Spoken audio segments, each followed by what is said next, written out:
In many successful games, there is always a character from those games that stand out. In Resident Evil, it's Leon, in Project Zomboid, it's Spiffer, and in Kenshi, full of all the samurais, killer robots, we have Beep. Yeah. Beep is a Hiver, and the Hivers are a bit of a weird race, but fun fact about Beep, everyone seems to portray him as this godly, awesome creature, but there is one thing that I still haven't been able to answer this day, and I haven't really seen anyone else answer it. So let's get started on this small detail, but first, let's run through the lore of the Hivers. First of all, what is a Hiver? Well, a Hiver is a humanoid that has a bit of an influence in their head from pheromones from their queen. The Hivers in the game, both the Western Hive and the Southern Hive, are hive minds, and if you don't know what hive minds are, pretty much what they are is one being controls all of the different beings, and in this case, the Western Hive would be the Western Hive queen. Our Hiver friend here is a worker drone. The worker drones are at the bottom of the barrel, they do all the farming, they do all the manual labour, they're just the worker drones. Then you've got the soldier drones, as you can see we'll pass one right here. The soldier drones, they're the enforcers of the hive. They protect, they attack, but most importantly, I can't think of a joke for that. But then you've got the princes. The princes are kind of like the offshoots of the hive queen. They carry out the important tasks like leading the trade caravans, selling to people. They're the sort of like breaking off of the queen, as they do the important jobs around the hive as well that the hive queen can't. And then right at the top of the barrel, you've got the hive queen. Now, she is not completely biological, because there is some parts where that is robotic, and the biggest part about her that is robotic is the massive gestator on the front of her chest, that, if you know about it, it's pretty much a massive barrel that she pretty much shits out all the hivers out of. But all of the hivers come from the queen, and they act as a sort of hive mind. Time for a bit of Hiver lore. Now, the Hivers, they sort of turned up a couple hundred years ago, and a lot of people have thought of some theories about where they actually came from and how they are here. Because if you think about the humans have always been there. The skeletons were made by the humans, the Sheks are genetically engineered humans, but the Hivers never have a really set-in-stone description of where they are. Set in stone, sorry, had a bit of a slur there. But a couple of theories. One of them is that they just turned up. They're just like aliens. Another theory is that the Second Empire engineered them to be a sort of obedient workforce. A third one is that they are the demons of Narco. That is what the Holy Nation believe. But whatever you can say about them, they're here now. So whatever theory you want is probably just believe whatever, because we don't have a set in stone one. But coming from what the Hivers are actually thought of in the world, they are probably the most discriminated race in Kenshi. The Holy Nation deems them impure, and they should be put to death straight away, kind of like skeletons, and they sometimes are imprisoned, but other times are just left to bleed out.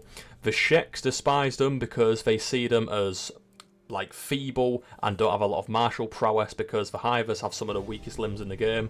Just look at our Hiver work drones here, they have 75 and then 125 on the head. It's just, they're seen as quite weak. The United Cities Trade League, they don't like them because the Western Hive is a massive trade empire, and that's how they mainly earn their money. They work and they steal things, and then they use it to then make a profit on it. So they are at constant war with the United Cities Trade League. I know they're not the same thing, but still, the trade union, they are a constant enemy of each other because they are fighting each other in the sales. Now, other than that, the Hivers are known to be greedy and weak from the others, but at the same time, they are determined to make a profit. Now to why I've dragged you through this video, the main point. Now, it's not going to be some massive groundbreaking one, so other than that, don't get your hopes up, but I have this question, and I don't think most of you will have asked yourselves this before, but I'll ask this little precursor question first. Where do we find Beep? We find him in Mongrel, he's quite easy to get to. Now, this is the question that has kind of been sitting in my head for a couple of weeks, and I've just been thinking about it, so I decided to make a video. How did Beep get to Mongrel? Now, just think about that for a second. Mongrel is in the middle of the Foglands, and the Foglands are a very tricky place. Most people, like, you can even find books that saying, if you get into Mongrel, you're not getting out. So how did Beep get there? Beep was exiled from the Hive, as he says when you meet him, so he was kicked out of probably one of the villages in either Vane or at the top of the map. So when he was kicked out, he had to somehow make it through some Holy Nation territory, then make it through the fog. Now, the fog is a very tricky place, as these fog guys here that you can see right in front of us are about to make us into a snack. They roam in packs, and the first thing they see, they go and kill. Now, Beep wants to be the greatest warrior and even says that he wants to stab the things that chase him. So he could not have fought his way here. He was probably not taken there by anyone because, as we know in Kenshi, a lot of people are dicks and they like to stay on their own. So, how did Beep get to Mongrel? Now, there are a few theories I have of this.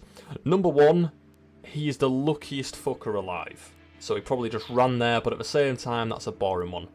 Number two, Beep is not who he says he is. And I have a working theory that he's a sleeper agent of the Chinese government. No, not really. But I like to ponder this question because it makes you think. Characters in Kenshi, they aren't what they seem. People lie when it comes to survival and stuff. And what is the best sort of natural defense against people you don't know? It's to seem weak. If someone seems weak to you, you see them as not a threat, not as a problem. And what does Beep do straight away? He does not even have a weapon and he's in rags. He makes himself seem vulnerable. And when you think about, oh yeah, but it wouldn't fool me. Think about the fandom in Kenshi right now. They portray him as some sort of like massive mascot of the game, when really, when you think about it, he's in this small isolated place. He is weak, people make it a massive challenge to make him into a great swordsman, and he is perceived as like, oh, this is the guy of Kenshi. This is our girl. We don't know what the Hivers are. But when you think about it, has he really fooled all of us? Because we make it a little challenge to try and get him as strong as we can. We make fan art of him. We tell stories about him. We think of ideas for him. Has he pulled the wool over all of our eyes? Now, am I thinking too deep into this? Yes. Am I still going to think too deep into this? Absolutely. Because Kenshi is a game that makes you think about stuff. Think about all of the political landscape of the game. People are put into slavery. People are killed because of religion. And people are killed due to deceit. And I believe that Beep is not who he says he is. But at the end of the day, that's just me fucking rambling on about something. But if I had to give a conclusion to it, I think Beep is a polarising character that has come out of thin air. But there is definitely something off about him. He's way too friendly for the climate of Kenshi. If you look at the other Hivers, some of them even die from just leaving the hive because of the pheromones. But Beep straight away, he's friendly, he says his own name, so he's obviously got something wrong with him. But we don't really see any other Hivers experiencing sort of like these, how do I say it without being mean? Beep is obviously a bit unwell when he keeps saying that defective he calls himself. Maybe he's not a Hiver. Maybe he's a robot. But either way, thank you for watching. Please like, subscribe, comment what you want to see next, or if you have any questions about Kenshi itself. And please leave your theories about what Beep is, because he probably is a Chinese spy. But remember guys, have a good one.